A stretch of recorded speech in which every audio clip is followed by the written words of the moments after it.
سوچا کہ اسلام کو ایک خود سے ذرا مطالعہ کرتے ہیں. اللہ سبحانہ و تعالیٰ اس مسجد کے قاری صاحب پہ بہت لاکھوں کروڑوں رحمتیں نازل فرمائے کہ جن کی مسجد میں میرا جانا ہوا اور میں نے ان سے عرض کی کہ مجھے ترجمے والا قرآن مجید دیجیے. تو انہوں نے کہا کہ آپ کے گھر میں نہیں ہے. تو میں نے کہا کہ وہ ہمارے گھر میں کیسے ہوگا, میں تو عیسائی ہوں. تو انہوں نے کہا کہ آپ عیسائی ہیں تو مسجد میں داخل ہو گیا. اِنَّ لِلَّهِ وَإِنَّا إِلَيْهِ راجعون. کم بخت تجھے بچپن سے والدین سکھا رہے ہیں کہ مسلمانوں سے کبھی قرآن, رسول, اللہ کی امہات المومنین صحابہ کرام کی بات نہیں کرنی. 295C لگے گی, ساری زندگی سراہوں کے پیچھے سڑتے رہو گے. تو میں نے وہاں سے نکلنے میں عافیت محسوس کی, گویا کہ بڑے بے آبرو ہو کے تیرے کوچے سے ہم نکلیں گے. ادھر ہندو جو ہیں وہ اچھوت لوگوں کو ہاتھ نہیں لگانے دیتے, گیتا کو, رامائن کو, اور ادھر مسلمان عیسائیوں کو ہاتھ نہیں لگانے دیتے. تو کیا آخر اس میں راز ہے؟ تو جب گئے تو دل میں یہ عہد کر لیا کہ قرآن کو پڑھنا ضرور ہے. دوست سے کہا کہ بھائی کسی کو بتانا نا, قرآن مجید چاہیے. تو اس نے قرآن مجید لا دیا. مختصر اس کے ساتھ ایک پوری تفصیل سے بات ہوئی. اس نے وہ نصیحت کی بڑی خوبصورت. اس نے کہا کہ کوئی ایسی بات نہیں ہے, بس آپ نے اس کو صاف ستھرا ہو کے پڑھنا ہے. تو میں نے کہا کہ بالکل ٹھیک ہے. میں نے پہلی بار قرآن مجید کو جب ہاتھ لگایا تو میں نے سوچا کہ شاید آسمان سے بجلی نہ کہیں گر پڑے, کوئی زمین شک نہ ہو جائے, مجھے کوئی جو ہے وہ زمین میں دھنسا نہ دیا جائے, کوئی طوفان نہ آ جائے. اور پھر یہ ساری چیزیں ہوئی میرے دوستوں. پھر یہ وقتاً فوقتاً یہ ساری چیزیں ہوئیں. میں نے جب پہلی بار قرآن مجید کا ترجمہ پڑھا تھا تو میں نے بڑے ڈرتے ڈرتے اس کو کھولا تو میں نے دیکھا الحمدللہ رب العالمین. تمام تعریفیں اس اللہ کے لیے ہیں جو تمام جہانوں کا رب ہے. اور میرے لیے یہ جملہ بہت انسپائرنگ تھا, یعنی کسی کو جھنجھوڑ دینے والا. رب العالمین, کیونکہ ہم نے تو ساری زندگی بائبل میں پڑھا تھا خداوند تمہارا خدا اسرائیل کا خدا ہے, خداوند تمہارا خدا ابراہیم کا خدا ہے, خداوند تمہارا خدا یعقوب کا خدا ہے, خداوند تمہارا خدا رب الافواج کا خدا. لیکن مسلمانوں کا قرآن کیا کہہ رہا ہے؟ الحمدللہ رب العالمین.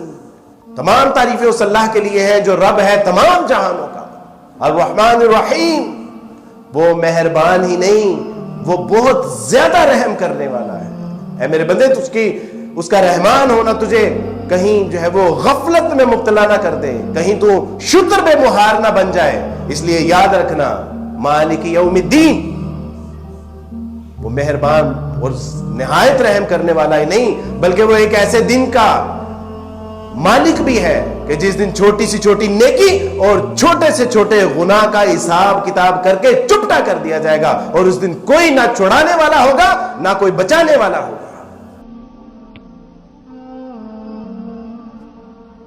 ایاک نعبد و ایاک نستعین اہدنا الصراط المستقیم. اے میرے بندے, کس کا متلاشی ہے؟ سیدھے راہ پہ چلنا چاہتا ہے, جنتوں کا متلاشی ہے, اللہ کی رضا چاہتا ہے, اس کی ناراضگی سے بچنا چاہتا ہے, دوزخ کی آگ سے بچنا چاہتا ہے. مسیح علیہ الصلوۃ والسلام نے کہا ان اللہ ربی و ربکم فاعبدوہ ھذا صراط مستقیم. کہ یا اللہ عجیب کلام. میں نے کہا کہ یہ وہی کلام نہیں ہے جس طرح تورات, زبور, انجیل تھی, وہ بھی تو اللہ کا کلام ہی تھا, لیکن ان کا حال کیا ہو؟ ثمنن قلیلا, چند پیسوں کی خاطر ان میں بڑھا دی گئی چیزیں, گھٹا دی گئی چیزیں. تو میں نے کہا کہ اسی طرح یہ کلام, تو قرآن نے کہا کہ نہیں, الف لام میم ذالک الکتاب لا ریب فیہ ھدی للمتقین. الف لام میم یہ وہ کتاب ہے کہ جس میں شک شبہ نہیں, شک شبے کا شائبہ بھی نہیں ہے. ان کنتم فی ریب مما نزلنا علی عبدنا فأتوا بسورۃ من مثلہ. اگر تمہیں شک ہے اس کتاب کے بارے میں جو ہم نے اپنے بندے محمد پہ نازل کی ہے تو ایسے کرو کہ پھر اس جیسی ایک صورت ہی لے آؤ. اور اگر تم نہ کر سکو اور ہرگز نہیں کر سکتے تو پھر ڈرنا چاہیے تمہیں اللہ کے شدید ترین عذاب سے کہ یا اللہ یہ مسلمان ہمیں اس کو ہاتھ لگانے سے کیوں روکتے ہیں؟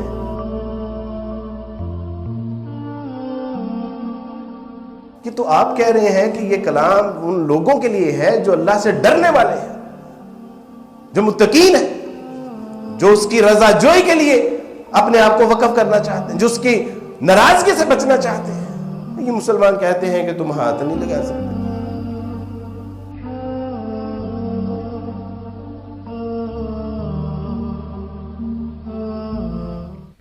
إن هذا القرآن يهدي للتي هي أقوم ويبشر